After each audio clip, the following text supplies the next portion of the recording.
పగలంతా ఎంత కష్టపడ్డా సాయంత్రానికి ఇంటికి వచ్చేళ్ళకి ఇంట్లో ప్రశాంతంగా మనం పలకరించి ప్రేమగా చూసుకునే వాళ్ళు ఉంటే ఆ కష్టాన్ని మర్చిపోవచ్చు కదా. అది మా ఇంట్లో జరుగుతుంది. నేనైతే పనికి వెళ్ళాను. ఉదయం 5 గంటలకే లేచి తెల్లవారుజామునే శనగ బీగడానికి పనికైతే వెళ్ళాను.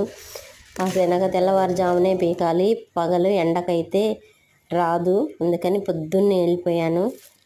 నేను పనికి మధ్యాహ్నం రావడానికి కుదరలేదు.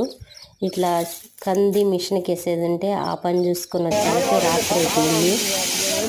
మధ్యాహ్నం అన్నం తినడానికి కూడా కుదరలేదు. అక్కడే మేము టిఫిన్ తీసుకొచ్చుకొని తినేసి పని చేసుకొని వచ్చాము. కానీ నేను అన్నం తినలేదని మా బావ నా కోసం నేను వచ్చేసరికి ఏం చేశారో చూడండి. ఇలాంటి చిన్న ఆనందాలే మనసుకి చాలా సంతోషాన్ని ఇస్తాయి కదా.